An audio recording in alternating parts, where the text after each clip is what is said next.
If, in the opinion of the people, the distribution or modification of the constitutional powers be in any particular wrong, let it be corrected by an amendment in the way which the Constitution designates. The ultimate arbiter is the people of the Union, assembled by their deputies in convention, at the call of Congress, or of 2/3 of the states.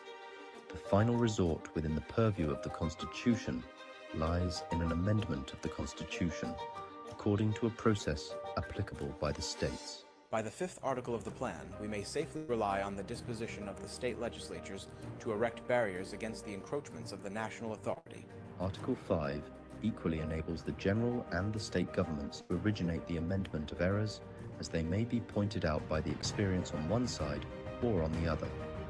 It could not be known to the framers of the Constitution whether there was too much power given by it or too little. They therefore prescribed a mode by which Congress might procure more if, in the operation of government, it was found necessary, and they prescribed for the states a mode of restraining the powers of the government if upon trial it should be found they had given too much. Amendments, therefore, will be necessary, and it will be better to provide for them in an easy, regular, and constitutional way than to trust to chance and violence. An ulterior resort is provided in amendments attainable by an intervention of the states, which may better adapt the Constitution for the purposes of its creation. 2/3 of the states can always procure a general convention for the purpose of amending the Constitution, and that 3/4 of them can introduce those amendments into the Constitution, although the President, Senate, and Federal House of Representatives should be unanimously opposed to each and all of them.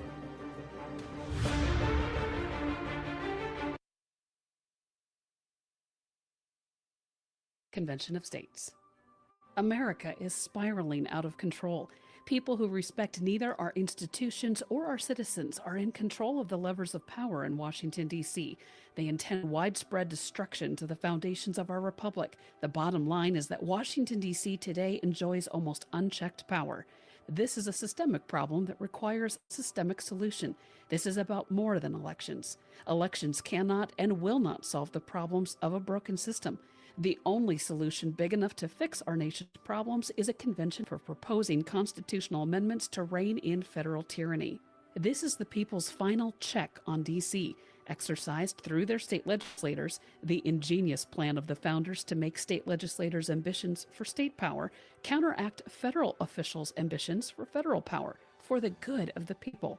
While there is nothing wrong with the Constitution as drafted and ratified, the problems we now face are undeniably the result of improper constitutional interpretations by the federal courts, i.e. the General Welfare Clause, the Necessary and Proper Clause, and the Commerce Clause.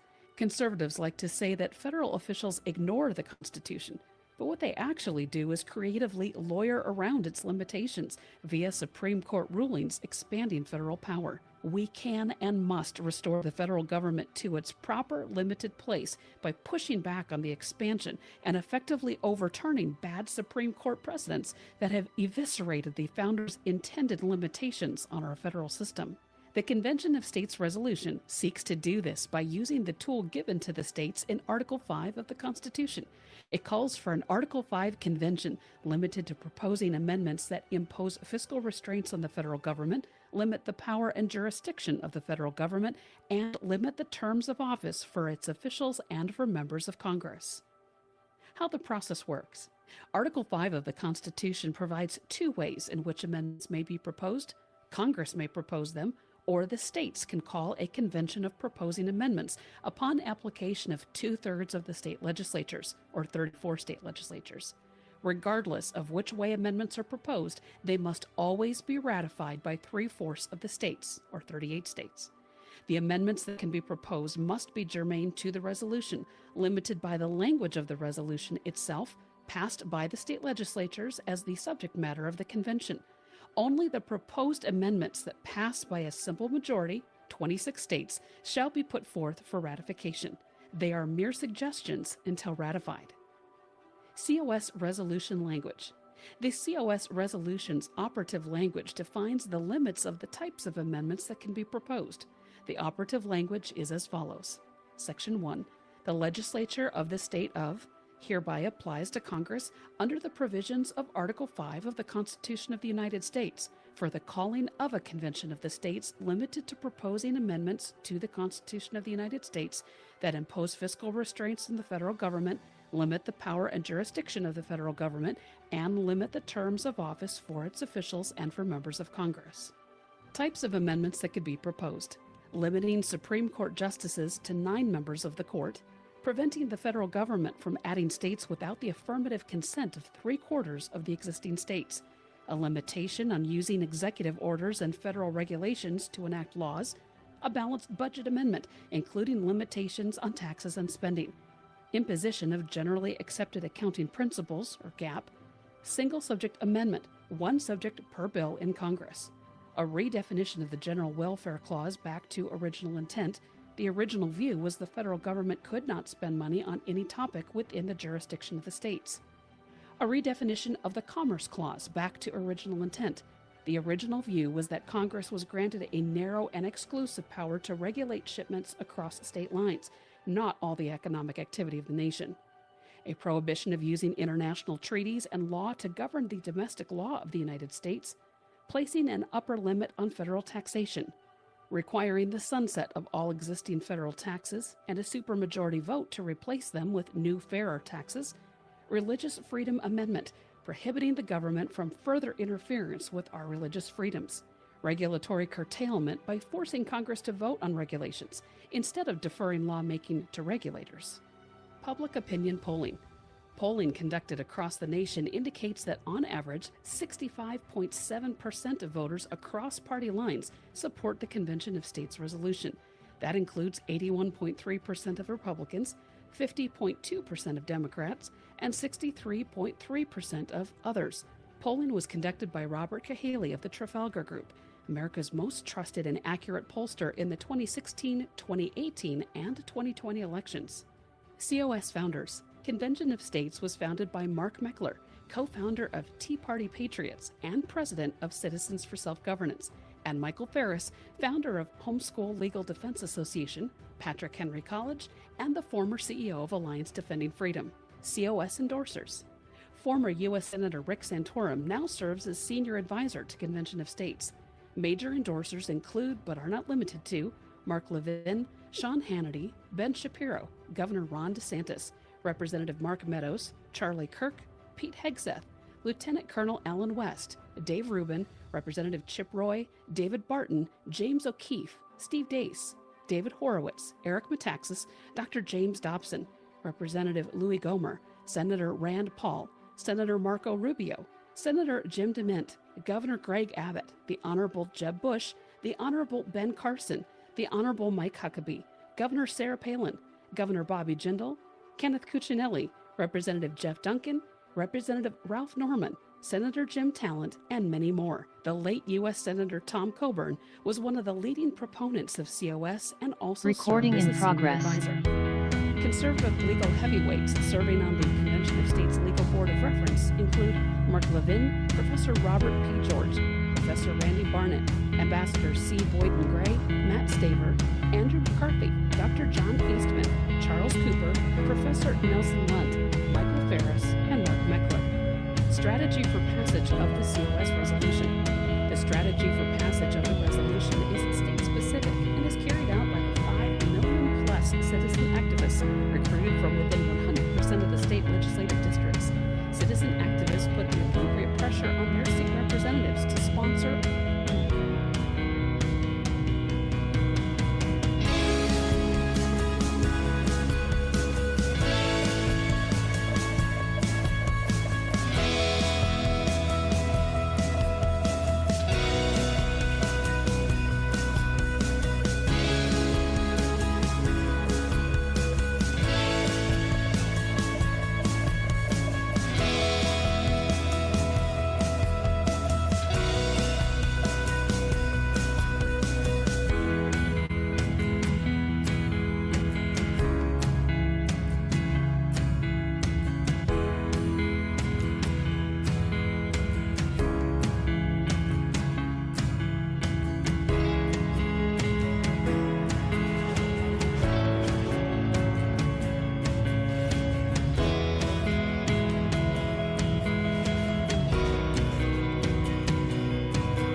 or vote in support of the resolution. Learn more at conventionofstates.com.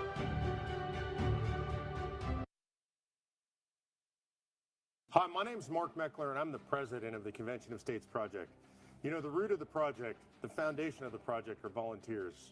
Without volunteers, nothing happens. This is true of any great project in American political history, and we need you.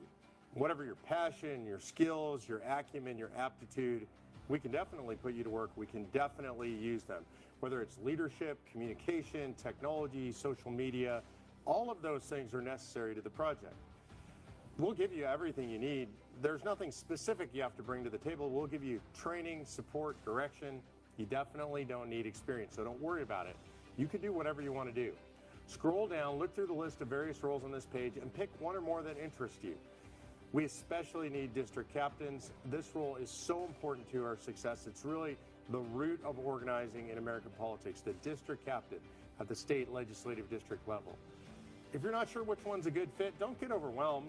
Just check on volunteer, pick volunteer role, and somebody in your state will contact you. They'll walk you through it. You guys together can decide exactly what you can do that's going to help the mission the most. Look, activism requires activists, and that's you. Whatever you do, just make sure you step up and do something. It's going to take you if we're going to save the country. Remember, as Ronald Reagan said, if not you, then who? And if not now, then when?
Hello, everyone, and welcome back to another wonderful John the Birch Society webinar. Listen, we have a good one here. It's called The Harsh Reality of the Convention of States by Robert Brown, and we're going to go ahead and dive in. But before we do that, let's go ahead and bow our heads for a word of prayer and then the Pledge of Allegiance. Dear Heavenly Father, we thank you so much for another wonderful night, for gathering us all together to learn what you would have us to learn about how to keep freedom in the United States of America. Lord, the country you've given us. Father, we ask that all ears and eyes be attentive to the presentation today, and that you would give us wisdom. Lord, help us to walk with wisdom to those who are contrary to themselves. In Jesus' name, amen. And let me go ahead and pull the flag up. We can have that flag pulled up. I'll turn my screen off, and then we will say the Pledge of Allegiance.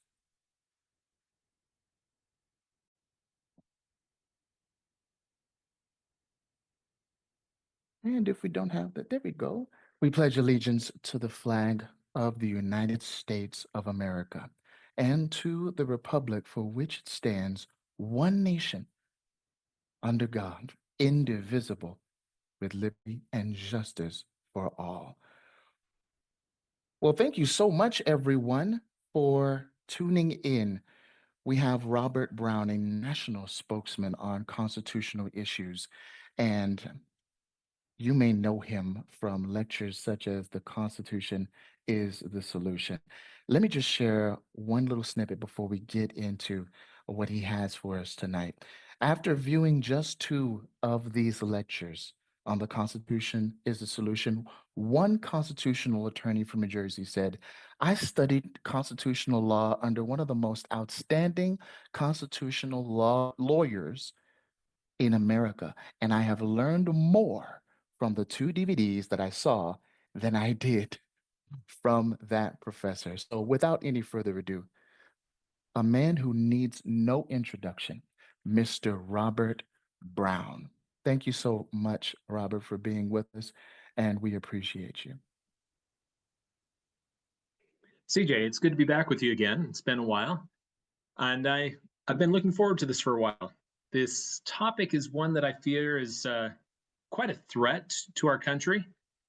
And just to begin with, I'm going to bring up on the screen here. Here we go.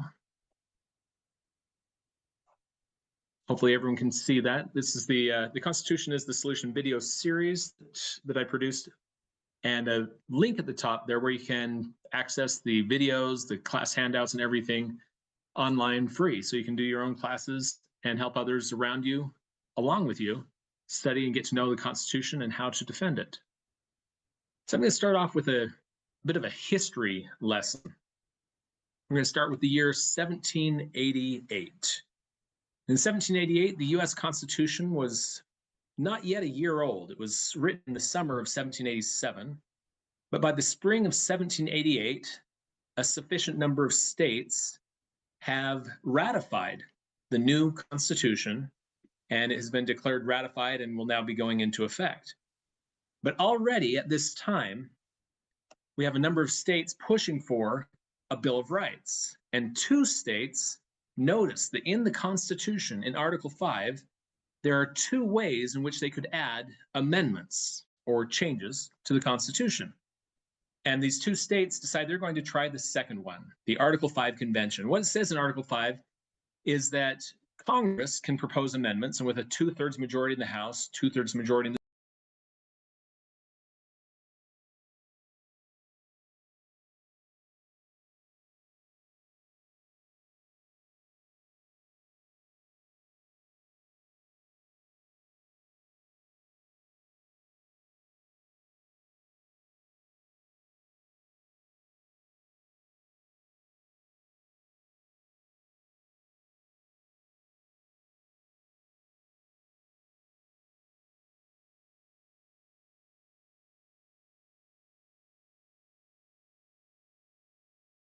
some support. Two states applied for an Article 5 convention. And what it says about that is that upon the application of the legislatures of 2/3 of the states, Congress shall call a convention for proposing amendments. And then, of course, it goes back out to the states for ratification. Whatever that convention comes up with, their proposals go out to the states for ratification. Still needs 3/4 of the states to ratify. And again, there's two methods there. It can be the same to whether the state legislature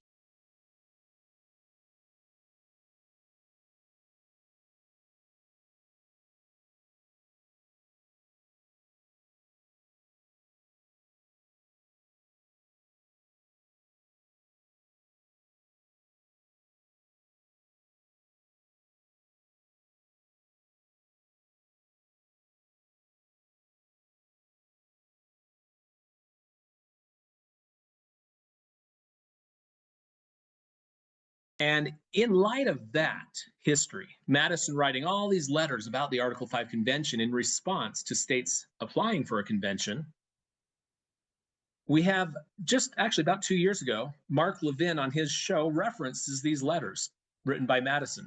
Mark Levin, if you don't know, Mark Levin has been a huge proponent, supporter of the Article 5 Convention, or as they like to call it, a convention of states. And they say that a convention of states is the solution to our nation's problems today. It's how we can get our government back on track, rein in the out-of-control federal government. That's some of the talking points they like to use.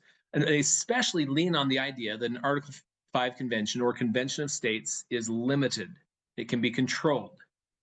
And so here, Mark Levin, two screenshots from his show back in 2019. I'm sorry, that's reference from 2019. It was actually 2 years ago, 2023, when he did this show. But he mentions Madison talked all about this Article 5 convention in letters to Edmund Randolph, Thomas Jefferson, Edmund Pendleton, and so on. He reads through the list. And you get the idea from Mark Levin that Madison was really excited about this Article 5 convention or Convention of States. And so he's using this as, look what a great thing it is. Even Madison loved this idea. There's one problem to Mark Levin referencing all these letters. He never quoted them. Levin never said a single thing. And it's kind of funny because right at the top of the screen there it says what Madison really said about holding a second convention. But he never told his audience what Madison really said. So I'm going to do that for you right now, because in all of these letters, and some of these are duplicate or repeat letters, such as for Thomas Jefferson, there was at least 5, maybe 6 letters that he wrote to Thomas Jefferson on this topic. And these letters weren't supportive of a convention. I'll give you some idea of what I mean by that. For example, the one he wrote to George Turberville, he's talking about the convention would be triggered by the previous application of 2/3 of the state legislatures. So he's talking about the Article 5 convention. And he's saying it would be limited, even if it's limited, for the avowed and sole purpose of revising the Constitution, not rewriting the whole thing, just making some revisions. It would naturally consider itself as having greater latitude than Congress. And it would no doubt contain individuals of insidious views. So Madison's concerned here.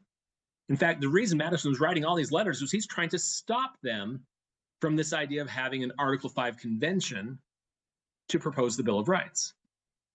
Madison later in that same letter saying, having witnessed the difficulties and dangers experienced by the first convention.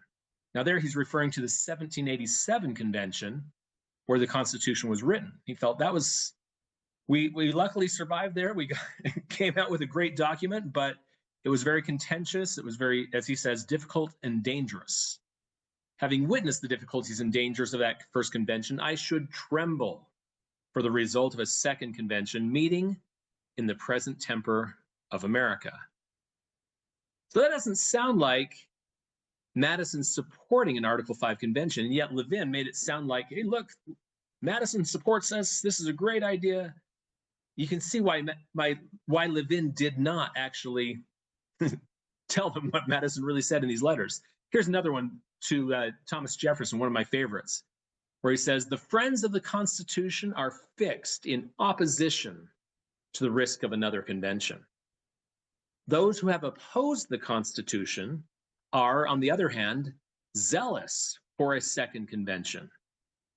And the third group he mentions, it is equally certain there are others who urge a second convention with the insidious hope of subverting the Constitution just established, if not the Union itself. So you get what he's saying here? There are some who want to have this Article 5 convention with the insidious hope of destroying the Constitution, if not destroying our Union. So again, I'm getting the idea that what Madison really said about an Article 5 convention was very opposed. And you read through all the rest of the letters as well, there's more and more. I could spend a lot of time on this. But Madison was very concerned, very, as he said on the previous page, trembled for the result of an Article 5 convention. And so Madison made sure that the Bill of Rights did not go through an Article 5 convention. He submitted to each of the states, please turn in your suggestions for amendments for the Bill of Rights. And I think about 112 were submitted. Many of them were duplicates and could be combined and so on. He boiled it down to 12 that were passed by Congress. And 10 of those were ratified by the states and are now known as the Bill of Rights. But Madison himself made sure that Congress would be the one that proposes the amendments for the Bill of Rights, because he wanted to be sure we do not use the Article 5 Convention, or Convention of States, as they like to call it today.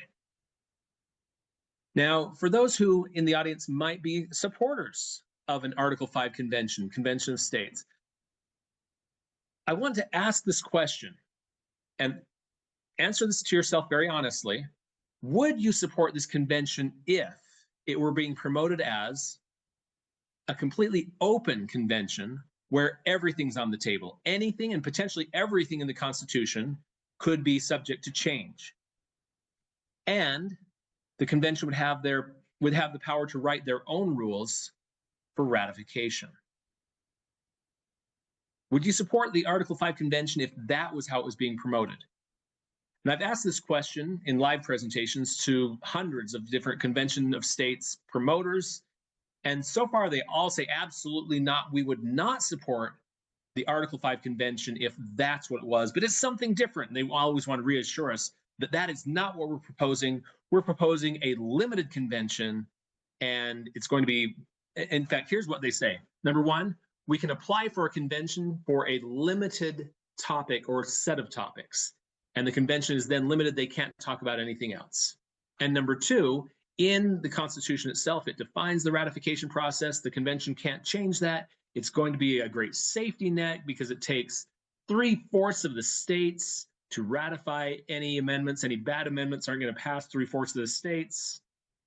Never mind the fact that we've had some bad amendments pass 3/4 of the states, like 16th Amendment, 17th Amendment, and so on. But if that was how it was being promoted, none of them would support it, which is why they emphasize, no, the convention will be limited. A convention of states is a convention limited by their states. When the state legislature sends delegates to the convention, they give them a list of, here is what you're empowered to do to represent our state. So that's how they promote this convention of states idea. And I would contend that this 1787 convention was a convention of the states. In fact, many of the founding fathers called the 1787 convention a convention of the states for a number of reasons. Number one, it was a convention where the delegates each represented and voted as individual states. You are the delegation from New York. This is the delegation from Vermont, and so on. And so it really was a convention of states in that regard. But secondly, it was a convention that was limited in their authority by their states. Now, on the next slide, we're going to hear from Mark Meckler. You're going to actually hear his voice, a recording from him giving various presentations, outlining some of their claims of what happened in the 1787 convention. Because the 1787 convention, where the Constitution was written, is really our only precedent for a nationwide convention for making proposals for changes to our Constitution. And I contend the 1787 convention was given limited power, and they exceeded that power. On the other hand, Mark Meckler, Convention of States Organization, claims, no, the 1787 convention was given power to do anything they wanted to. They didn't exceed their authority. They had full power to make any changes they wanted to. So that's kind of the two sides of the argument here. And I'll let Mark Meckler make some of those claims here on the next slide. So speaking of the power that the 1787 convention had, was their power limited or was it unlimited? The greatest authority on the subject is Madison, who was at the 1787 convention himself and wrote in Federalist 40, if we want to know what the authority of the founders, of the framers actually was, look to their commissions. And this is important. I've read all of their commissions. The commissions are the documents that the people bring to the convention that says what their authority is. And you allege that 1787 ran away. I would ask you the question, and it's a critical question, have you read those commissions? Okay. Now, CJ, let me know if you were not able to hear that audio. But yeah, we were definitely able to hear you. Okay, good. Good. Thank you. So look to their commissions. And on this part, I totally agree. I totally agree with Mark Meckler, co-founder of the Convention of States Organization. If you want to know what their authority was, look to their commissions. The commissions are the commissions each state gave to their delegates. And he's then, in the next two audio clips, going to tell us a little bit about what he believes is in their commissions. 7 of the commissioners, the first 7 states to call the convention, had this language in their commissions. It said the commissioners have any and all authority necessary to render the federal constitution adequate for the exigencies of the union. Okay, so he's saying 7 of the states. Now, how many states were at this 1787 convention? There were 13 states at the time, and Rhode Island refused to attend. So 12 states attended the 1787 convention, and saying 7 is a majority, slight majority of the 12 states. 7 of them had this language in their commissions. So that's pretty specific, isn't it? I would expect, we look at their commissions, we're going to find 7 of those state commissions that actually have this language. The commissioners have any and all authority necessary to render the federal constitution adequate for the exigencies, meaning urgent needs of the Union.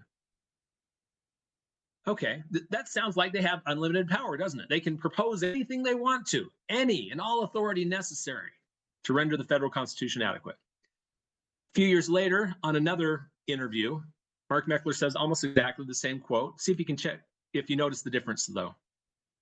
And because his underlying premise was 1787 convention was a runaway convention. It's, the premise is the whole thing ran away. That's actually just a lie and a slander against the founders. Here's the deal. He hasn't read the commissions of the delegates who went to that convention. All of them, except for one, had this language in it. The commissioner has any and all authority necessary to render the federal constitution adequate for the exigencies of the Union. Okay, did you notice the difference this time? This time he says all of them except for one. So somehow between 2018 and 2020, we went from 7 states having that language in it to 11. I'm not sure how that change happened. But either way, what's consistent is he's saying that they have this language in it. Commissioner has any and all authority necessary. Now, do you think that the 1787 convention delegates, do you think that they looked to their commissions? Do you think they read their commissions? You're hereby authorized to represent the state of New York. Here's your commission. We're authorizing you to do the following. They probably read those commissions, don't you think? Well, of course they did. And whether it's 7 states or 11 states, all of them except for one, either way, he's saying that they have this language in their commissions. They have any and all authority necessary. And if that's true, then this convention in 1787 has the authority to propose anything they want to. I would agree with him if that's true. So if he's telling the truth, number one, they have this language, any and all authority. And if that were true, when other delegates raised concerns, hey, wait a minute, I think we're crossing the bounds here. I think that maybe we don't have the authority to be proposing certain things. And delegates did raise such concerns. The response you would expect is, well, hey, look, right here on my commission, it says we have any and all authority necessary. So we can rest assured whatever we propose, we can do. I would expect that would be the case. And then number 3, we would expect that when concerns were raised, the majority of them would be able to look to their commissions, whether it was 7 states or 11 states or some other number. The majority of delegates would say, well, it's in my commission, whether or not it's in yours, we have full authority. Any and all authority, we can propose anything we want. So here's my challenge tonight. If the Convention of States project is telling the truth, if Mark Meckler is not lying about what he just said there, number 1, we should be able to find at least one state commission that says the commissioner has any and all authority. And number 2, when convention delegates raise that concern, we should be able to find at least one delegate who responded by saying, here's my commission, and it says we have any and all authority. So that's point number 2. Can you find even one 1787 delegate who points to his commission saying, your concerns are invalid, we can propose anything we want. It says right here we have any and all authority. And number 3, you should be able to find that was really the majority view because the majority of the convention delegates had those in their commissions. And I am offering $10,000 if you can find that. Find even one state commission that has any and all authority granted to their commissioners, to their delegates. If you can find one delegate who points to his commission and says, look, we have any and all authority. And yeah, you probably should be able to show that eventually was the majority view. So $10,000 if Mark Meckler is not lying. And yes, this is really designed to draw a lot of attention to the fact that he's making this up.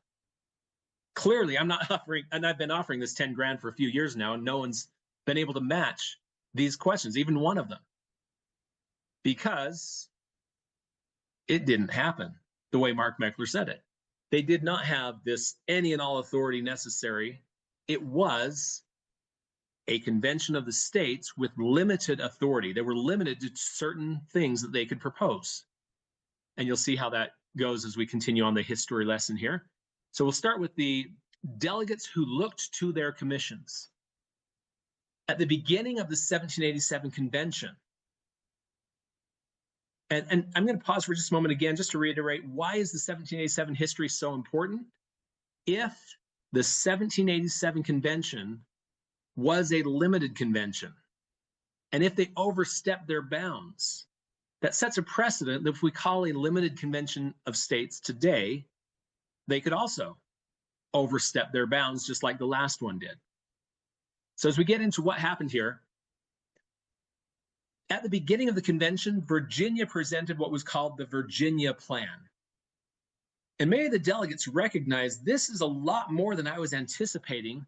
This is a much more powerful form of government than I feel like we were authorized to be doing here. In fact, right after the Virginia Plan was introduced, this man, Gouverneur Morris, and that's his name, not a title. His name is Gouverneur Morris. And he felt, I need to define some terms so that we're all on the same page here, because what we had already, our existing Constitution, the Articles of Confederation, was a federal form of government, whereas this Virginia Plan was proposing a more national form of government. We're changing our form of government here with this proposal. And so he says, from Madison's notes, Mr. Gouverneur Morris explained the distinction between federal and national supreme government. The former, federal, being a mere compact resting on the good faith of the parties. The latter, national, having a complete and compulsive operation. So put in modern words, a federal form of government is voluntary participation. A national form of government, the national government has the ability to force compliance upon the states, force them to go along with things. And as you might recall, if you've studied much of that era, the states were very jealous of their power. They were not looking to give up their power to a national government that could force them. During the War for Independence, Congress, for example, because it was a federal form of government, resting on the good faith of the parties, Congress could not require taxation from the states. They could request it. Please send money to help fund our war for independence. And the states sometimes sent a little here or there, but they could not make them do it in any way. It was just voluntary, good faith participation. And they recognized this is a problem. And so with the Virginia Plan, they proposed giving the central government some national power. And as you well know, the Constitution they eventually settled on was a combination of the two, giving the central government national enforcement power in a specific list of powers. And then according to the 10th Amendment, everything else is left to the states or the people. So it's really a hybrid combination of national and federal. But Gouverneur Morris saying, hey, we're proposing going to more of a national form of government. And immediately thereafter, two gentlemen voiced their concern. I'm not sure we're authorized to be proposing a national form of government. Charles Pinckney, South Carolina, Elbridge Gerry from Massachusetts, both, again, from Madison's notes. General Pinckney expressed a doubt whether the act of Congress recommending the convention or the commissions of the deputies, that being the state commissions, would authorize a discussion of a system founded on different principles from the federal Constitution. What's he saying? I don't think our state commissions are authorizing us to do anything other than continue with a federal form of government. I don't think we're authorized to be creating a more national form of government. And Mr. Elbridge Gerry seemed to entertain the same doubt. Our commissions, notice they're pointing to their commissions. Our commissions, I don't think our commissions authorize anything other than federal. And then we have John Lansing from New York, a little later, says essentially the same thing. The power of the convention was restrained to amendments of a federal nature. The acts of Congress, the tenor of the acts of the states, and then he again points to the commissions produced by the several deputations all prove this. So the state commissions, over and over again, they're pointing to, look, our commission says we're not authorized to be proposing a national form of government. We're federal, we need to continue with federal. It's unnecessary and improper to go further. New York would never have concurred in sending deputies to the convention if she had supposed the deliberations were to turn on a consolidation of the states and the creation of a national government. Now, John Lansing eventually left the convention and didn't come back. He wrote to their state, New York State's governor, it was Governor Clinton, telling him effectively, here's why I can no longer represent the state of New York at this convention. They're going beyond our commissions. Our commissions are limited to federal, and they're proposing a more national form of government. I can't be a part of this. And so he quit. Now, I have to ask, were these three gentlemen correct? Let's look at their state commissions. I have a little excerpt from each of them. First of all, John Lansing from New York, his commission does say to render the federal constitution adequate. And nowhere does it give any authorization or suggestion that they could create a more national form of government. So John Lansing was correct, and he did go home and say, I can't participate in this. The other two, South Carolina and Massachusetts, render the federal constitution entirely adequate, render the federal constitution adequate. So they're correct. Their commissions did limit them, as Lansing put it, to amendments of a federal nature, and never entertained the idea of creating some other form of government. Now, did this apply to any of the other delegates, to any of the other state commissions? And the answer is, well, yes, it did. In fact, it applied to all of them. Every state commission talks about rendering the federal constitution adequate. Now, what was the federal constitution at the time? Before our current constitution was written, the constitution we were living under was the federal constitution known as the Articles of Confederation.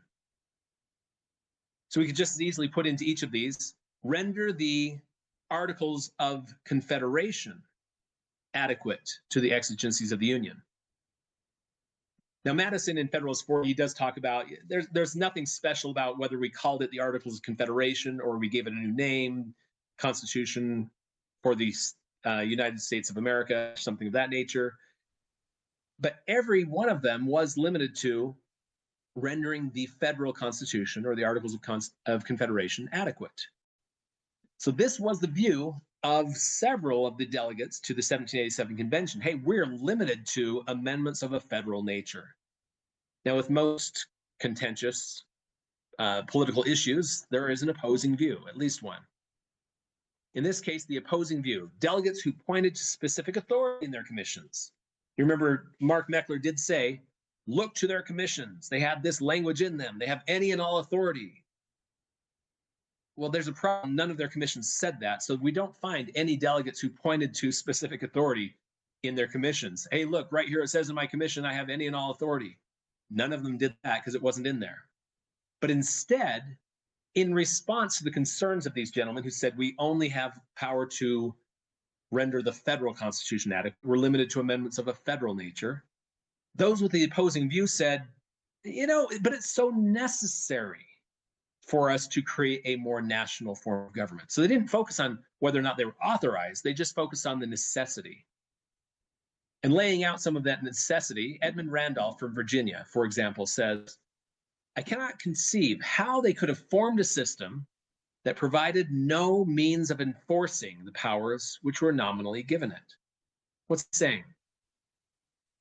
He's saying, under the Articles of Confederation, our central government was given certain duties, but no power to perform those duties, such as raising money to provide for our army to win our war against Great Britain, and yet they couldn't tax. So how are they supposed to raise the money to support the army? How could they have formed a system that provided no means of enforcing the powers that were given it? Was it not a political farce to pretend to vest powers without accompanying them with the means of putting them to execution? So what's he arguing for? He's saying we need to solve this by creating a form of government that has some power, which Gouverneur Morris would say that is a national form of government, at least in that aspect. When we give actual power to the central government, that becomes national, where they are over and can dominate over and control the states. And the states were very leery of that. Others, again, justifying ignoring their limits of power, for example, James Madison says it's therefore essential that such changes be instituted by some informal and unauthorized propositions. So he's admitting we need to do this even if it's not authorized by our commissions. And yes, in regards to the fact that they changed the ratification process they were given. He says it's admitted the convention have departed from the tenor of their commissions. Their commissions, most of their commissions, reminded them, hey, there's a ratification process that you're going to have to follow that's already laid out. In the Articles of Confederation, Article 13 says that any changes to the Articles of Confederation need to be approved by Congress, and then thereafter needs to be approved by every state legislature. So all 13 state legislatures will have to approve this. And they recognized the states didn't want to give up their power, turning to the state legislatures to have them approve what we come up with. If we're going to give the central government actual power, how many states are going to ratify that? How many states are going to sign off on losing some of their power? They knew that was an unlikely proposition, especially because Rhode Island didn't even choose to attend. And Rhode Island wrote a letter to the convention saying, here's why we're not coming, but remember, whatever you come up with, you're going to need our approval because the existing ratification process to any changes requires the approval of every state legislature. So the 1787 convention not only said we need to propose a more national form of government, even though our commissions didn't say we could, they also said we're going to change the ratification process. We're going to take it away from Congress, and we're going to take it away from the state legislatures and bypass both of them. We'll get into that more in detail in a moment. Going back to Edmund Randolph, again, justifying that, you know what, we may have limited authority in our commissions, but we need to ignore them. We need to go beyond it. He says there are great seasons when persons with limited powers are justified in exceeding them. And a person would be contemptible not to risk it. Are you beginning to see why the convention promoters who say, don't worry, this convention process is totally safe. If we send the delegates with very limited commissions, they must follow their commissions. They cannot overstep those bounds. When I say, look what happened in 1787, they like to make up new history. They won't admit any of this because this undermines their entire argument. The precedent from 1787 is a limited convention that justified ignoring their limits. Last one on this note, James Wilson, another delegate from Pennsylvania, he says, the federal convention did not act at all upon the powers given to them by the states. You get what he just said there? Yeah, we were given delegate commissions. We didn't use them. We just discarded the authority we had from the states. But they proceeded upon original principles. I'm going to show you in just a moment on the next slide what those original principles are he's talking about. They proceeded upon original principles, and having framed a constitution which they thought would promote the happiness of their country, they've submitted it to the people for their consideration, who may either adopt or reject it as they please. And notice what he's arguing here. We aren't using the state commissions at all. We're going to turn it over to the people themselves for their approval. And if they approve, great. If they don't approve, then it doesn't matter anyway. And on the next slide, Madison goes into that same argument even more. And he also defines the original principles. First quote, the convention chose to exercise the transcendent and precious right of the people to abolish or alter their governments. Does that language sound familiar to anyone? In the Declaration of Independence, it's in opposite order. The right to alter or abolish in the Declaration of Independence. But he's referencing the Declaration of Independence is the original principles that James Wilson on the previous slide was talking about. They've resorted to original principles. The original principle is our existing form of government isn't working. The states didn't give us authority to make the changes we feel necessary. So we're now exercising the right of the people to alter or abolish their government. We're bypassing the state legislatures. We're appealing to the higher power of the people. Another statement from Madison, the people were in fact the fountain of all power. That comes from the Declaration as well. It says that in the Declaration of Independence, it says that governments derive their just powers from the consent of the governed, of the people. All government power comes from the people. So the people are the fountain of all power. By resorting to them, all difficulties were got over. They could alter constitutions as they pleased. Well, what is he implying there? If they had not turned to the people for their authority on this, they could not alter constitutions as they please. Again, he's admitting under the state authority they were given, they were limited and they could not alter the Constitution as they pleased. Again, none of these quotes should exist if what Mark Meckler is saying is true. If really they had in their commissions, have this language in them, the commissioners have any and all authority necessary, well, everything I just showed you shouldn't exist. This entire argument of we're limited to amendments of a federal nature. Well, we need to do it anyway. None of that should exist. They should be able to just say, any and all authority, let's move forward. All of this proves that the Convention of States leaders are lying about the 1787 Convention precedent, because it absolutely destroys their argument that we can have a safe convention that will be limited to specific subjects and cannot step beyond those limits. Last quote on this slide. The plan to be framed and proposed was to be submitted to the people themselves. The disapprobation, means disapproval, of this supreme authority would destroy it forever. So how did they change the ratification process? How did they access the power of the people? By turning ratification to the people as close as they could. So the ratification that they changed it to, the ratification process, is found in Article 7 of the U.S. Constitution. And it says, instead of going through Congress and all 13 state legislatures, it says the ratification of the conventions of 9 states shall be sufficient for the ratification of for the adoption of this Constitution, excuse me. You notice the changes there? It didn't say 13 states. How many was it? The ratification of the conventions of 9 states. So they reduced how many states are needed to ratify. But you'll also notice it didn't mention Congress and it didn't mention the state legislatures. It said the ratification of the conventions of 9 states. We're going to bypass Congress. We're going to bypass the state legislatures, and the people are to gather in conventions state by state to vote on whether or not to ratify this new Constitution.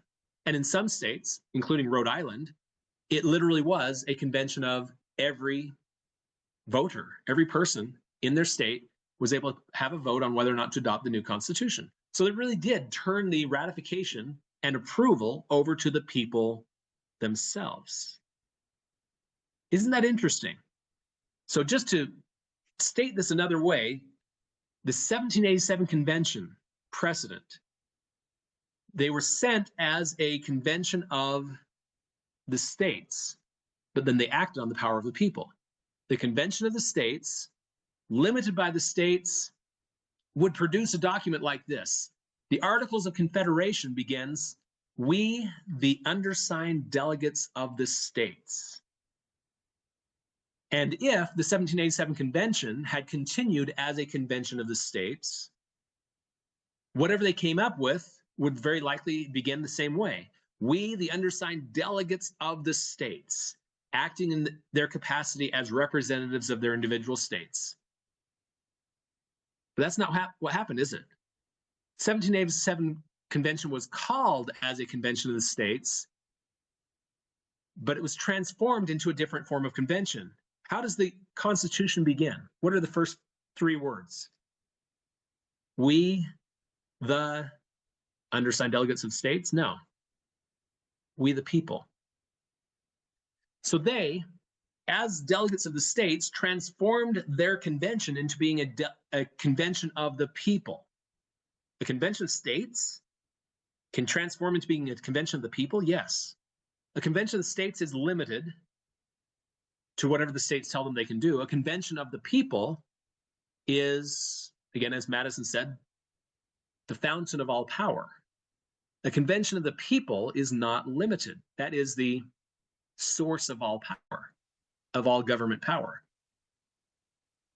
So just to hit this point one more time, the 1787 convention precedent is the fact that a convention of the states can transform itself from a limited convention of the states to an unlimited convention of the people.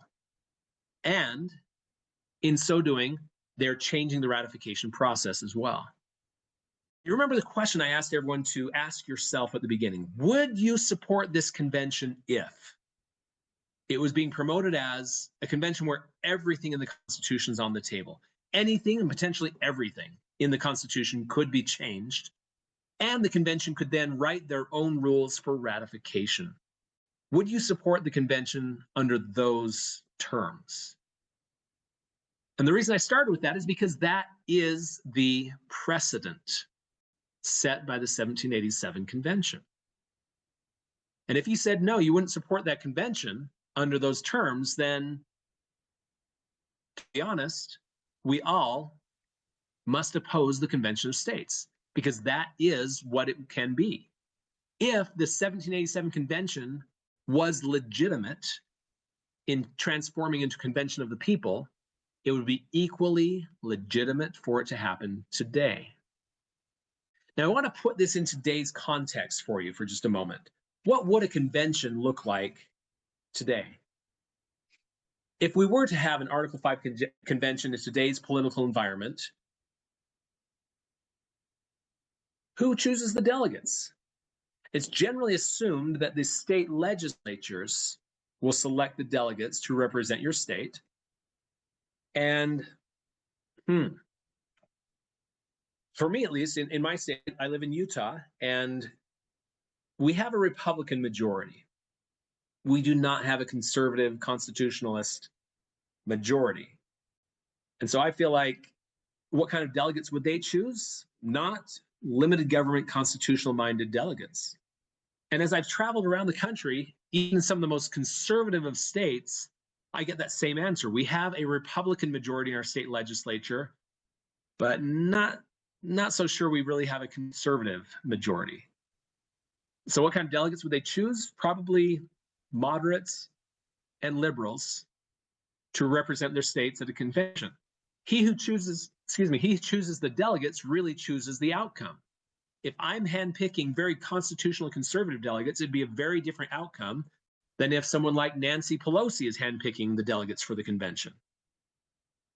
Next question on here: would lobbyists have any interest in the outcome of this convention? Would they just sit this one out? This doesn't concern them? No, of course not. This would be the biggest event in the history of lobbyists. If we can get some of our ideas, some of our views carved in stone in this Constitution effectively, they would spend anything they can to influence, bribe, whatever they can, the delegates of the convention. And do you think the convention would be live streamed or a private session? The 1787 convention was a private session. In fact, it was so private, Madison's notes he forbade from being published until 50 years later. We didn't get to really find out what happened in that 1787 convention until much later. And so, and frankly, I have a problem with both options. Today might be a private session as well, but even if it was live streamed, I see some serious problems with there. But if it's live, do you think the delegates would be threatened or doxxed? Do you know what doxing is? To dox someone is where you publish their private residence address where their family and their children live and so on, so the angry mobs know where to show up with their torches and pitchforks. And would that ever happen in today's political environment? It happened not too long ago to two members of the U.S. Supreme Court when the prospects of overturning Roe versus Wade were first being discussed. Supreme Court members were doxxed and threatened, intimidated over this issue. So absolutely, that's a very current strategy in today's political environment. Do you think Antifa, BLM, and others would have any interest in the convention? Protests would be peaceful or just mostly peaceful protests? Of course, everybody's going to want to have some influence on what the outcome of this convention would be. This is really vying for the future form of government for our country. And as I've mentioned in we give the convention, they can choose to no longer be a convention of the states, to be a convention of the people, and make any changes they wish. And if there happened to be just by random chance, of course, if there happened to be a mass shooting near the time of the convention, would that be used to influence the convention? Let's solve this gun problem once and for all. And, you know, it doesn't take a very significant change in wording to change the Constitution. And I'll use the Second Amendment as an example. We all know it talks about the right of the people to keep and bear arms shall not be infringed. I've seen a proposal that if we have a convention like this, one of the things they need to do is solve the Second Amendment by adding these few words. The right of the people while serving in the military. The right of the people to keep and bear arms while serving in the military shall not be infringed. Does that change anything? All the same language is there, just added a few words. The right of the people to keep and bear arms while serving in the military would take away the right of anyone else to have firearms, effectively repealing the Second Amendment. Do you think the media would try to manipulate public opinion with this issue and many others? Of course they would. We know the media is very political, even when they claim to be fair and balanced and unbiased and so on. Internationally, do you think Russia, China, the United Nations, or any others would have any interest in the outcome of our convention and try to manipulate that as well? Absolutely. You can see why that letter I read to you earlier on from Madison to George Tuberville, where he says, having witnessed the difficulties and dangers of the first convention, I should tremble for the result of a second, meeting in the present temper of America. I echo his same concern. In our present temper of America, this list really kind of helps outline what our present temper of America is. In today's political environment, opening the Constitution to changes is inviting national catastrophe in my mind. It could be national suicide. So I'll conclude with this statement from Daniel Webster. Hold on, my friends, to the Constitution and to the republic for which it stands. Miracles do not cluster, and what has happened once in 6,000 years may not happen again. Hold on to the Constitution, for if the American Constitution should fail, there will be anarchy throughout the world. So your call to action today is this, that if your state has applications for a convention already on the books, like we do in Utah. When I moved here a few years ago, they had 2 applications for a convention already submitted to Congress. If you're in one of those states that has an application already live, work with your state legislators, work with your other members of the John Birch Society and other freedom organizations, help them learn the dangers of an Article 5 convention, help them learn as this presentation, the harsh reality of a convention of states is that a convention of states can become a convention of the people with no limits on their power, and help push for a rescission of your state's applications for a convention. If you live in one of the states where they have not yet applied for an Article 5 convention, help hold the line, help warn against it, because they're pouring a tremendous amount of money into many of the states right now, trying to buy votes to get our state legislators to apply for a convention. As Daniel Webster says, we need to hold on to the Constitution. And the second thing I would encourage is everyone needs to learn the Constitution for themselves. Because as we understand and demand adherence to the Constitution, that's where the real solutions lie. So I'm going to end with this slide of the Constitution lecture series. Invite you all to take the classes on the Constitution, share them with friends and family and neighbors. Help your community learn the Constitution and defend it, not amend it. Thank you. Wow, that was excellent. And you know there are questions, Mr. Brown. So, man, I hope you are ready. It's a very, very good information here. You put out a lot of facts. Our first question is there's a big problem out here in California. This one's by Douglas. It's the spread of sovereign citizen doctrine and its corollary doctrines, admiralty law, incorporation, common law, etc. Legal scholars call these ideas pseudo law. Sovereign citizen teachings are one of the issues raised in one of the tangent booklets. Is the New American going to tackle head on this growing problem within the conservative libertarian movement, and what can we do as citizens? That's an important question. Part of the question was, is the New American going to, and I can't speak for what the plans are from the New American magazine on what they may be publishing in the near future, but I do know that John Birch Society has stood their ground on this topic for decades. The Tangents booklet he mentions as well. Really, and really this answer I'm going to give applies to both categories. People who were in favor of the Article 5 convention and now recognize that it's not as controllable as I was told.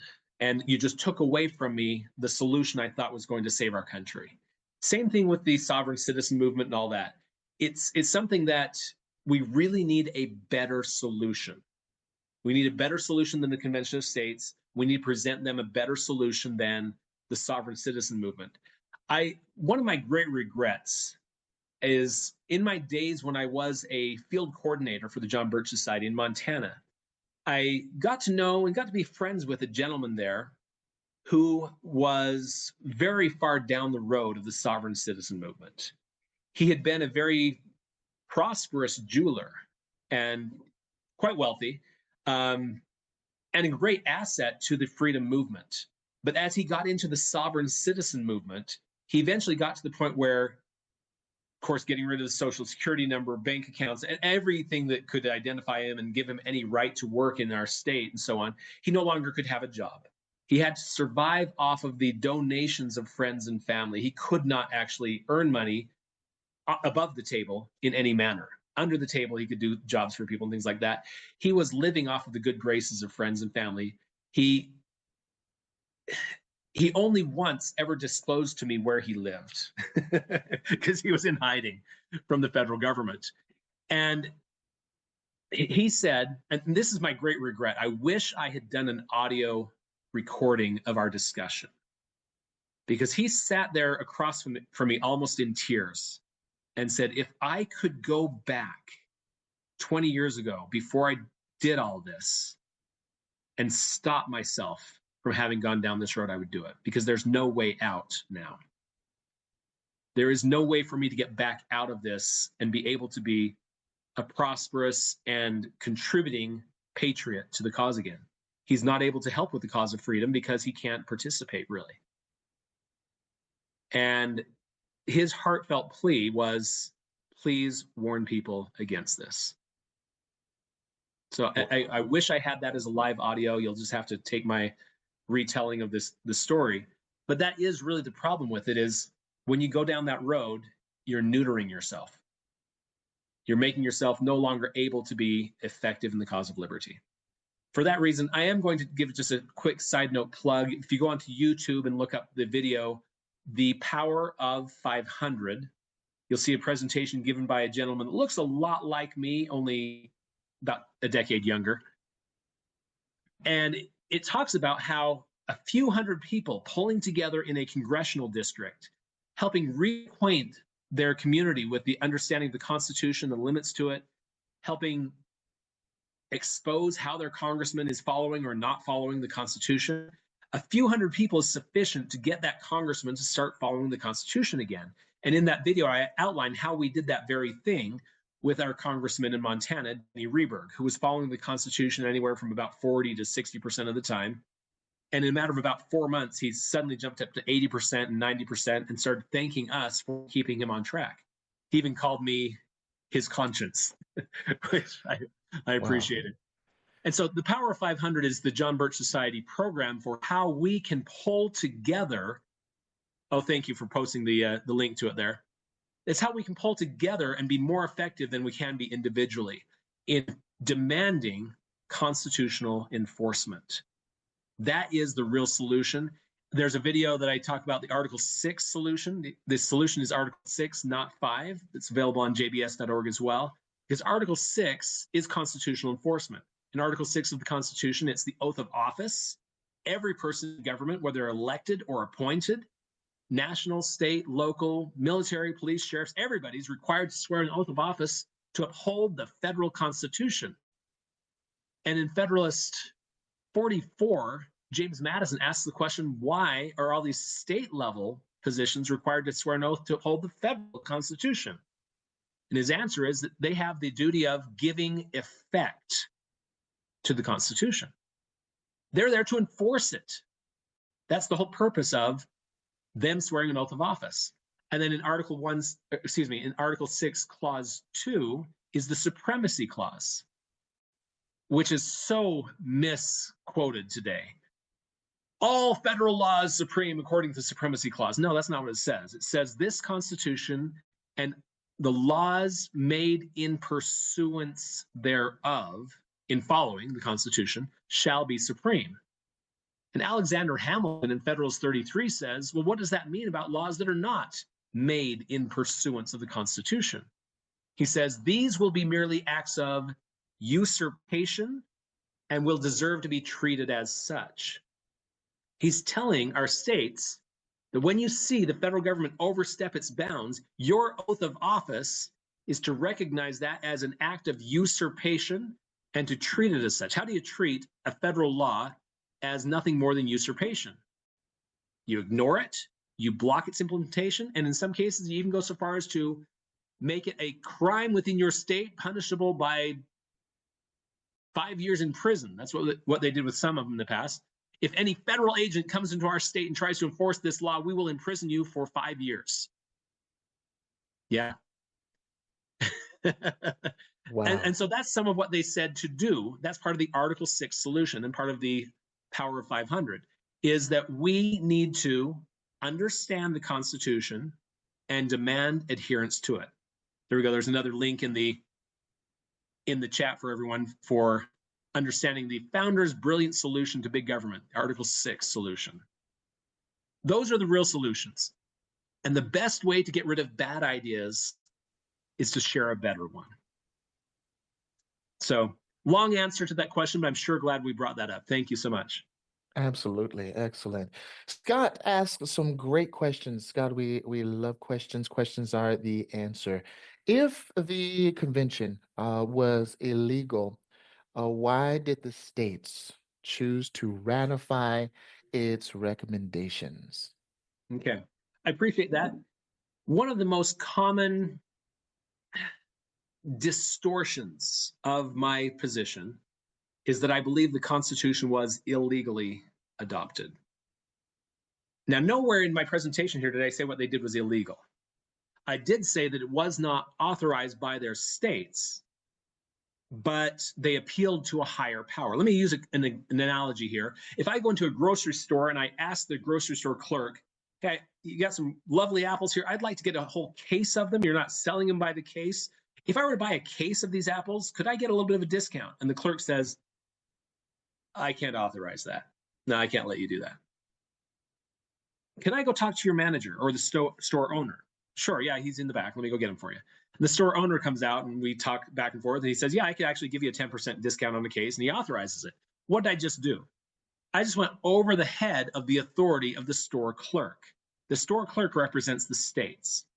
The convention of 1787 went over the heads of the store clerk, the states, and went to their boss. Who is the boss in our form of government?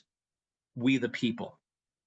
And so by them going over the heads of the states and getting the approval of the people themselves, what they did was very legal and very legitimate, even though it was not authorized by the states. So don't ever let anyone tell you that we believe the Constitution was illegally adopted. No, that's not true at all.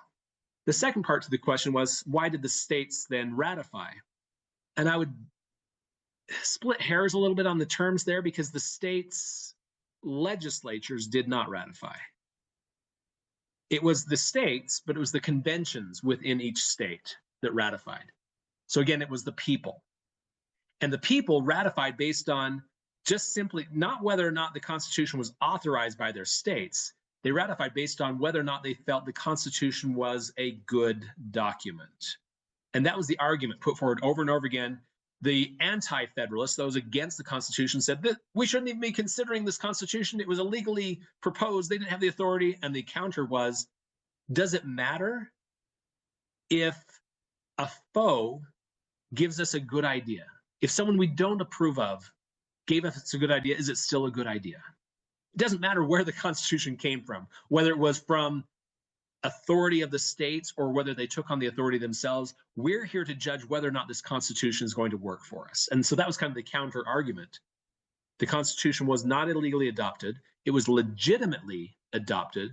And because it was legitimate for them to do that then, it would be equally legitimate for them to do so today, ignoring the limits of the states and writing their own rules for ratification. Thank you for the question. Wow. You know, did you see what he just did with making that metaphor of the store clerk? He does that throughout. The Constitution is the solution, folks. It's so beautiful. If you want to learn the Constitution is the solution, you got to go ahead and get on board.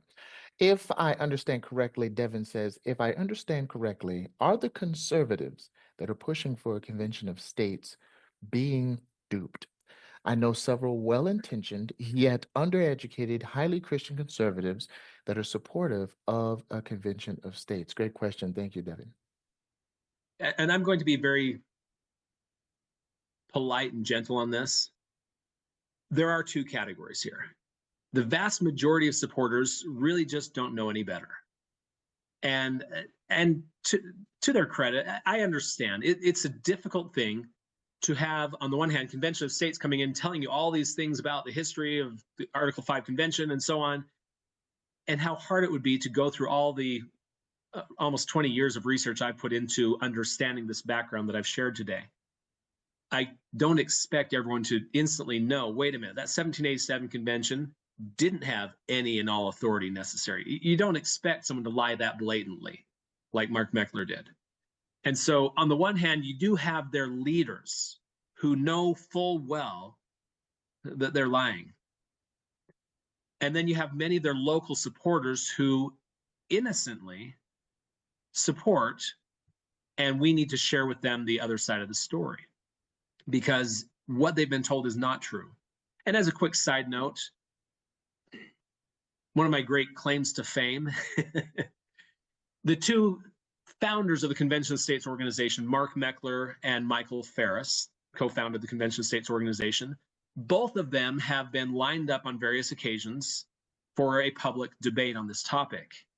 And both of them, on several occasions, later found out that they were going to be debating me on this topic, at which point they immediately pulled out.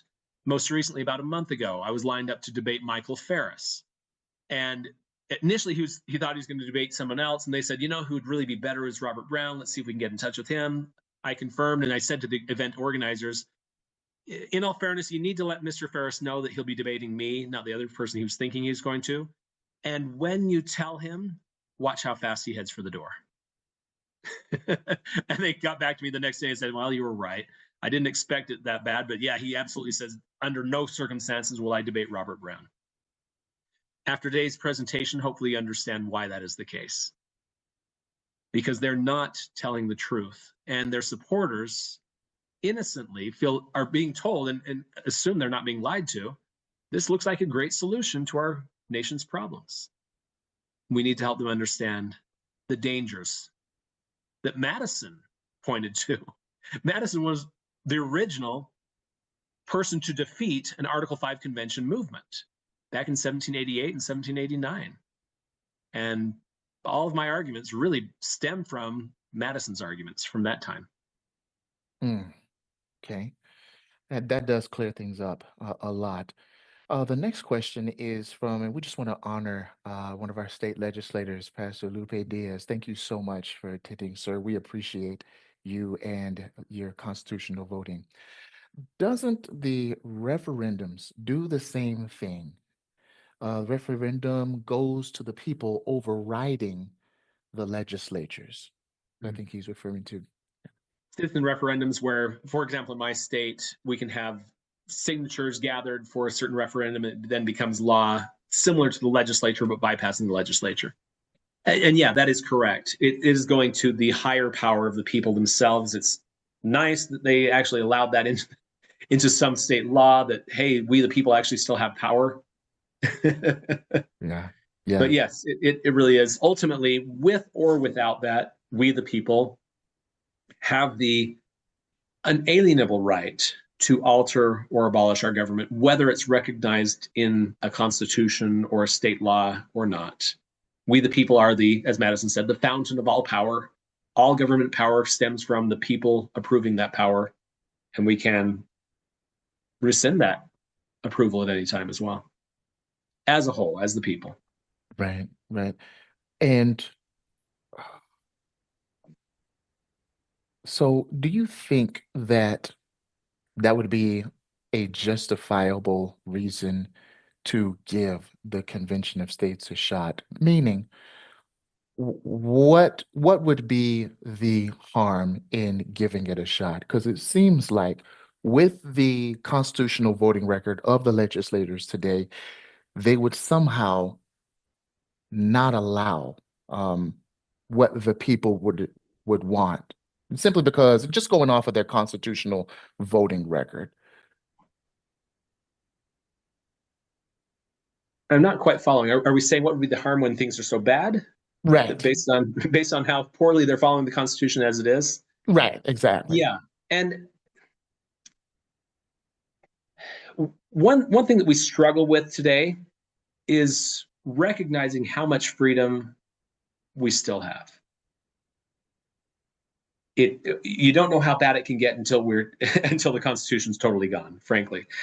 In a presentation I gave this last week in Nevada, I started off by pointing out that as I've been learning the history of various countries that were hijacked into communism, I listened to a great webinar a couple of years ago by a gentleman who'd been there when Cuba was taken over by Fidel Castro. And overnight, it went from mainstream media denying he's a communist to, now that he's in power, yes, he's a communist, and you're all under communist rule now, and you're now slaves, basically. And as I look to different places around the world that has happened, what was the common thread that flipped them into being communists? Very simply, a dedicated Marxist comes to power. That's it. That when Castro came to power, when Lenin comes to power, Mao comes to power, and so on, when they came to power, that's what caused their country to flip to communism. Why has that not happened in the United States? Have we ever had a dedicated Marxist come to power at the head of our country? Absolutely we have. I would name quite a few. Woodrow Wilson would be one, I'd say. And why was he not able to flip us into communism overnight the way that Castro did, and so on? And the answer is the structure of the Constitution makes it so that when the president comes to power, he's not coming to that much power because of two things: the separation of powers and the division of powers. Separation of powers into the three branches, so that you have the executive branch who executes the law, you have the legislative branch who writes the law, creates the law, and the judicial branch enforces the law. So that separates the power horizontally across the federal government. But we also divide the powers between federal, state, and local. And so because the constitutional structure divides power in so many different ways, the president isn't really coming to all that much power. That is, the structure of the Constitution has saved us. Now, is it any surprise if you listen to the campaigning from people like Mark Meckler, Michael Farris, Rick Santorum and others, they're pushing for the Convention of States. Guess what they're talking about? They're talking about how we need a structural change to the Constitution. No, the structure of the Constitution is what has saved us. Marxists need a structural change to the Constitution. And when I hear them talking about the need of a structural change, a huge red flag goes off in me. That either they want to turn us communist or they are foolish in playing with fire that they don't recognize. But either way, they know they're lying when they will not debate publicly. They cannot go up against someone who has the facts like this. So the structure of the Constitution is so important that we protect it. That is what has saved us. Wow. Kathleen asks, thank you, Mr. Brown. I have looked for some of your scholarship, something you've written or published in a peer-reviewed publication of some sort. Can you please direct me to some of your research because I clearly am not searching properly? Thank you. Well, very simply, I am not a writer. I've written a few publications here and there, but in general, I don't write very much. And everything I reference isn't peer-reviewed because Madison's notes aren't peer-reviewed. Right. I go to original sources. And so Madison's words speak for themselves. Jefferson's words speak for themselves. And all the ones that I created, Federalist Papers and so on, everything is original source documentation here. Nothing I say is of my own invention. Nothing I say can't be referenced to original source documents. And so none of this needs to be anything on the peer reviewed. And really, I feel like our nation has corrupted itself with worship of experts. COVID was a great example of that. That as we worship the experts that were lying to us, we began to recognize that someone who has a certain title behind their name doesn't mean they are telling us the truth. What I do instead is I invite you to look to the original source documents yourself, so you don't have to trust experts, you can know for yourself. Everything I shared today had references to where it came from, and if any of them are missing, reach out to John Birch Society. I'd be happy to provide sources for every quote, every statement that was made, because you need to be able to know for yourself, not just trust somebody who has a particular title to tell you the truth. Because frankly, there are people on both sides of this argument with all kinds of titles of different kinds and peer-reviewed articles and things like that. None of that matters compared to truth that you can see with your own two eyes. You can see Madison, again, like I started out with, where Levin is referencing all these letters from Madison. Well, go read them. Were they supportive of an Article 5 convention? I encourage you, go look up those letters. If you can't find them, reach out to the John Birch Society. I'd be happy to provide links to all those letters. They are, frankly, they're devastating. Those lists of letters that Madison wrote are absolutely devastating to the convention movement. There's a reason Levin did not open any of them on his show. Right, and that's what we appreciate with you. You're allowing the hard questions, you get into the conversation, you use these originally sourced documents. And the founding fathers, James Madison, for instance, he clearly wrote. And so if he was in support of the Convention of States, he would have clearly said it, explicitly, not hint around or anything like that. So I just saw a question come up. Actually, I have two questions from a Scott Camden, if you don't mind. Yes, the first Scott one is a great question Yeah. guy. Yes, thank you. The first question he's asking is, how did the ratifying states force those that did not ratify the proposed Constitution into the Union? And frankly, most of them came on their own volition. But after about 2 years, the state of Rhode Island still had not ratified. And if you read Article 7, the ratification process, the part I didn't quote, it says the ratification of the conventions of 9 states shall be sufficient for the adoption of this Constitution. The part I didn't mention is between the states so ratifying the same. What that means is if Rhode Island didn't ratify, they're no longer part of our union. And so we had 10 states, 11 states, and now Rhode Island we got to 12 states ratifying, Rhode Island's holding out. And at that point, we began to look at Rhode Island as maybe we need to start treating them as a foreign country because they're no longer part of our union if they don't ratify this Constitution.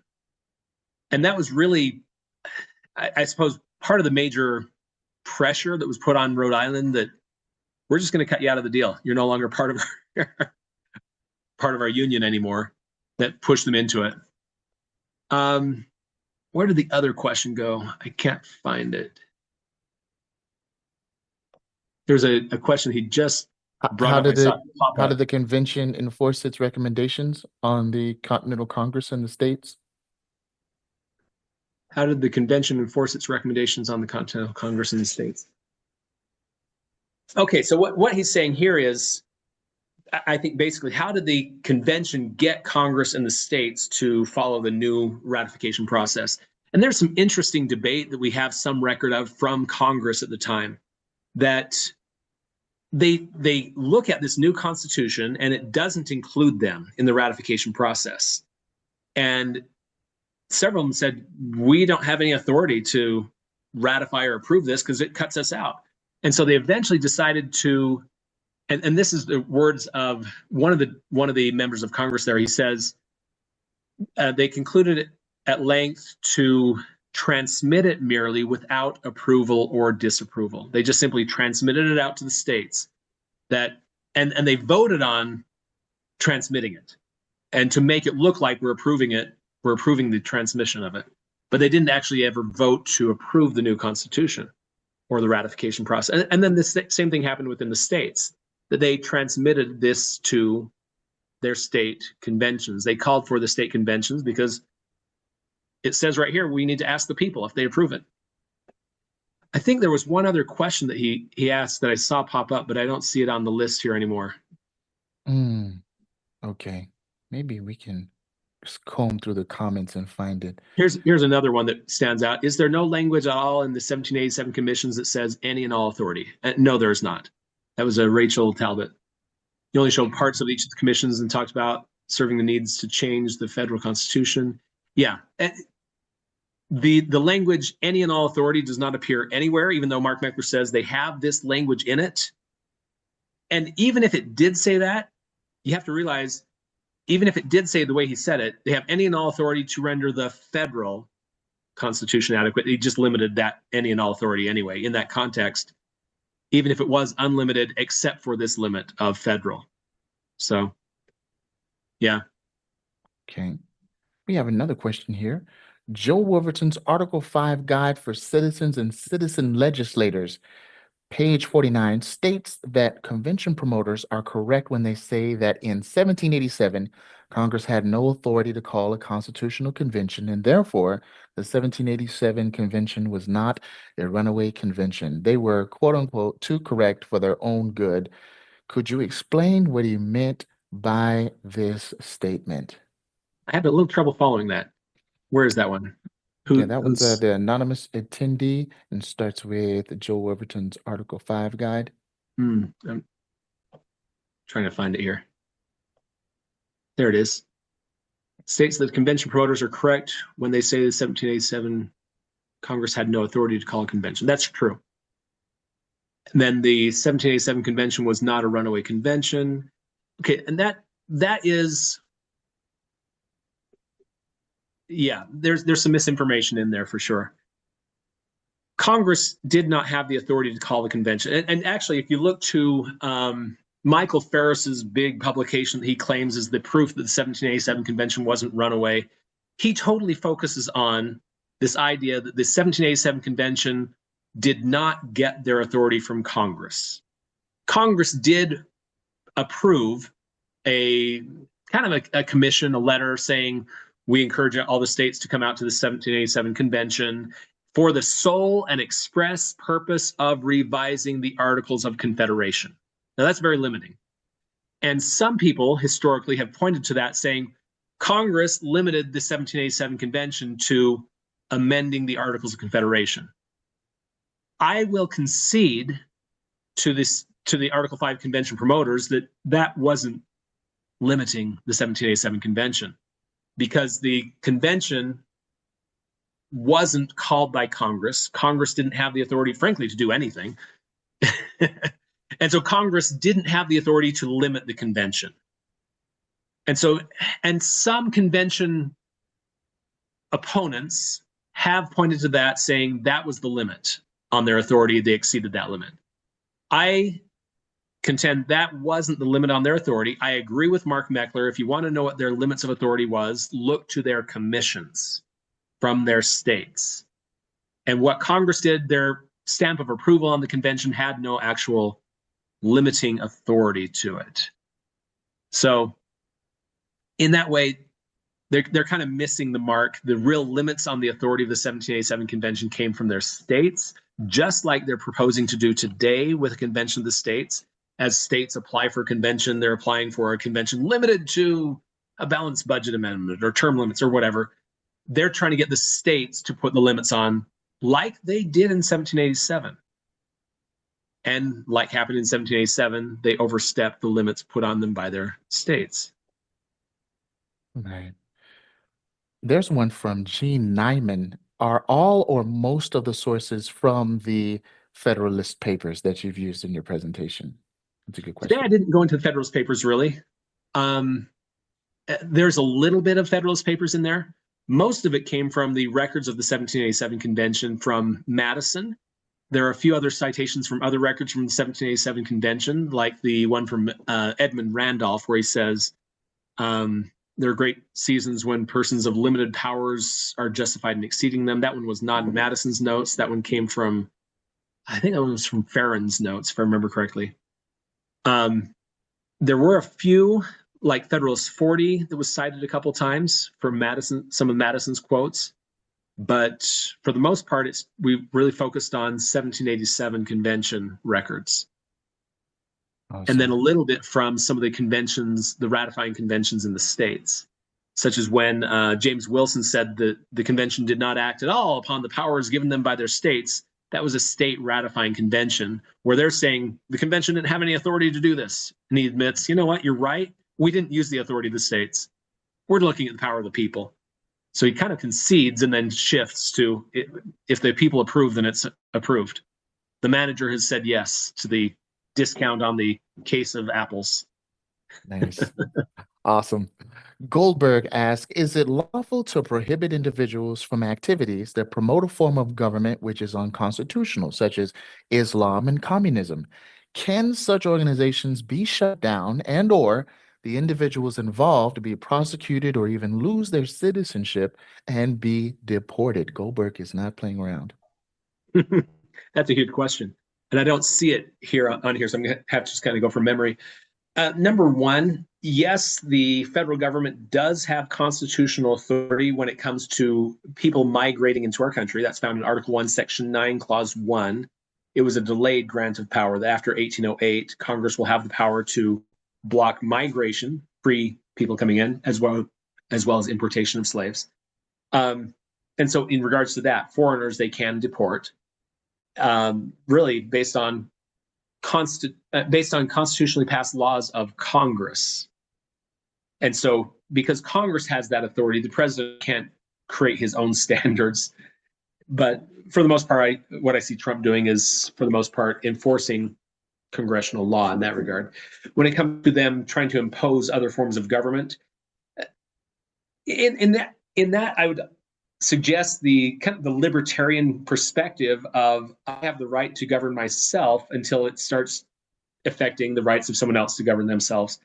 I can create my own rules for my own club, but the moment I try to impose them on our community, like Sharia law, for example, we're obviously overstepping the bounds into unconstitutional law.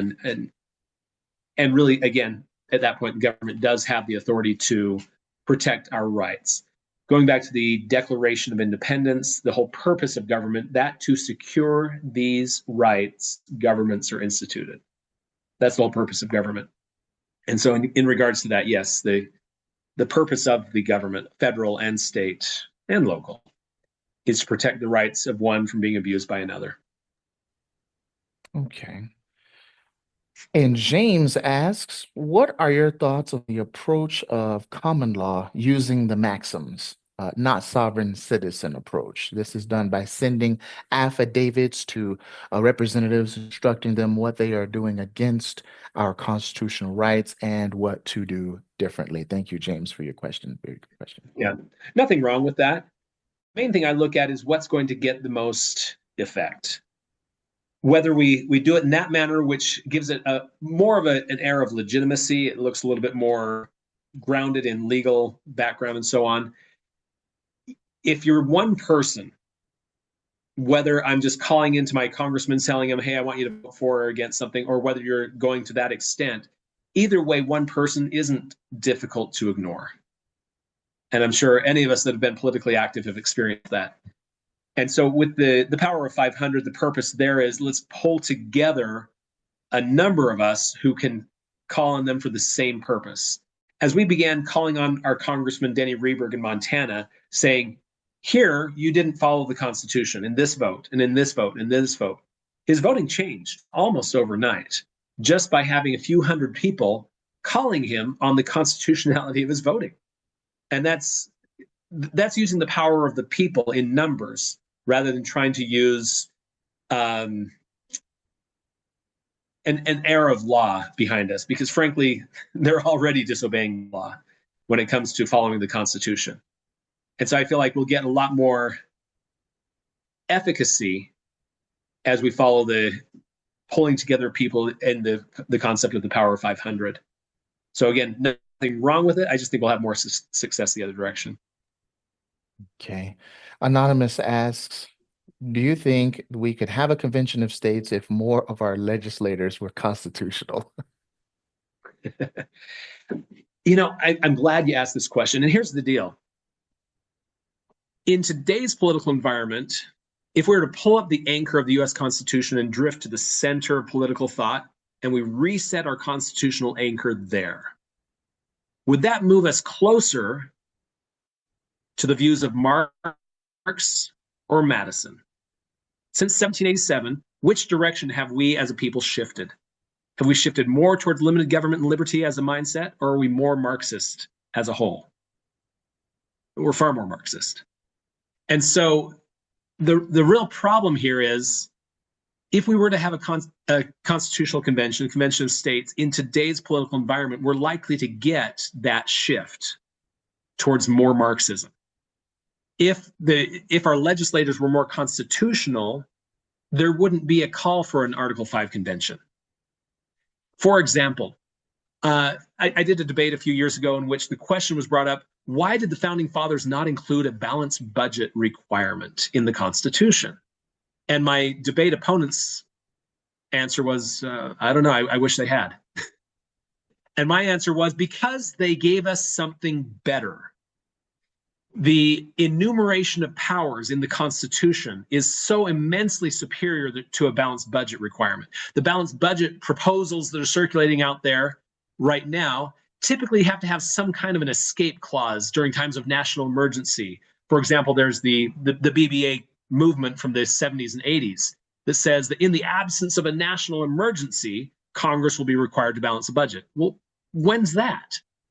When is the absence of a national emergency going to happen? We have been under a constant state of national emergency since 1979.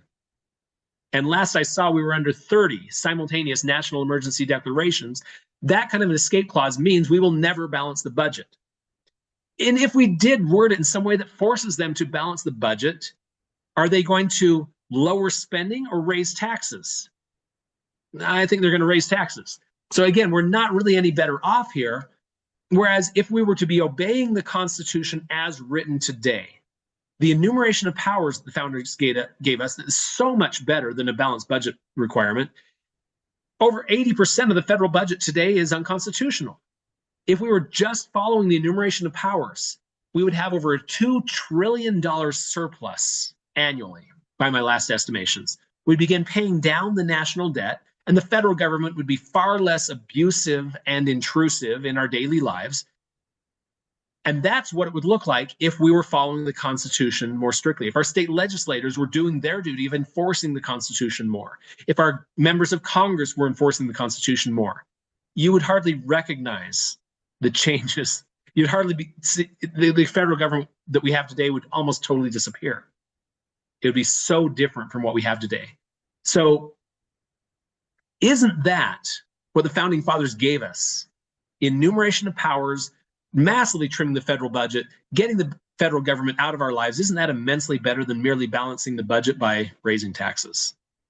And for that reason, I don't see any need for an Article 5 convention. Yes, there are some amendments I don't like, such as the 16th Amendment and the 17th Amendment. I would like to repeal those, but I would not risk an Article 5 convention for those.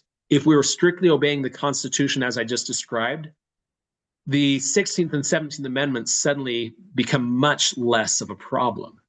If our spending was limited to actual enumerated powers, the taxation through the 16th Amendment, the reining in the Senate through the 17th Amendment repeal, neither of those become such a big deal anymore. So, yeah, if I were handpicking delegates to an Article 5 convention today, would I be in favor of one then? Even then, I'd be leery. Because you never know when you're writing new language into a constitution how that new language might be twisted. Right. Wow. So, yeah, Well, folks, I'd still be leery.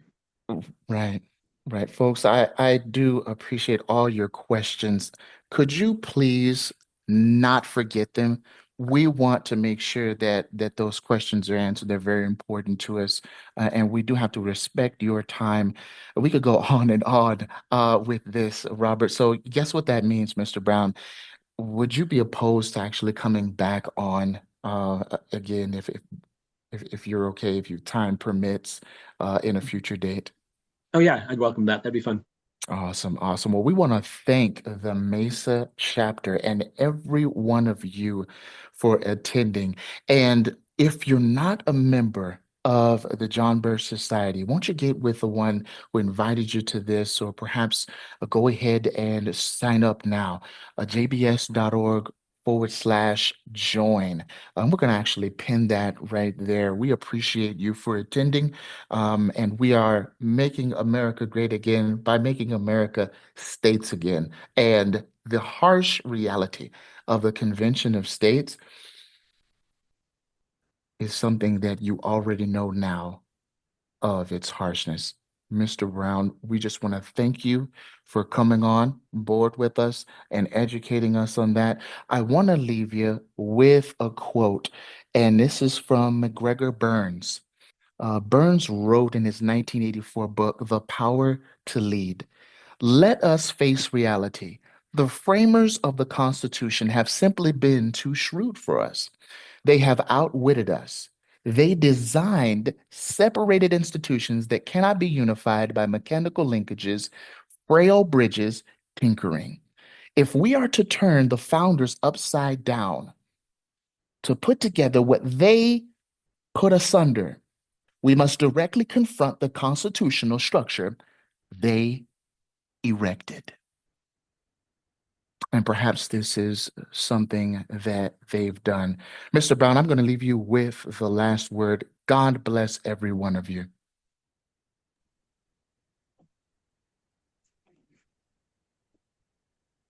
So I can turn this back on here for a moment.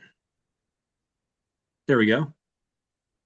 Yeah, final thought for the night really is the concluding thoughts from the presentation, that when we understand and demand adherence to the Constitution, that's when it'll be followed.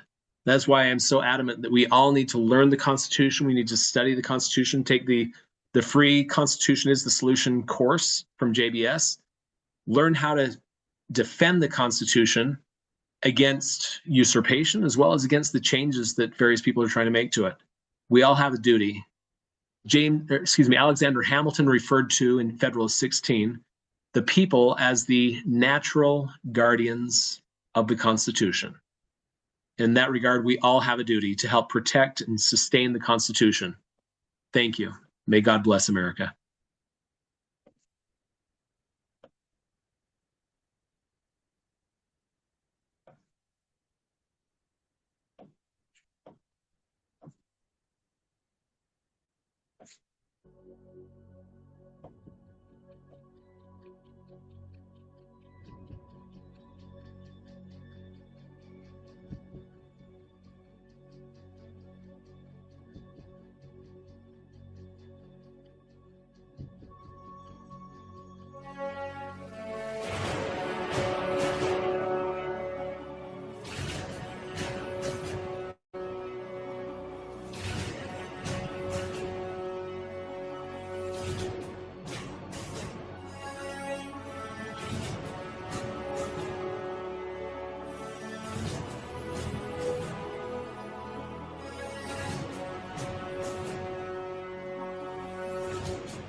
Gov't.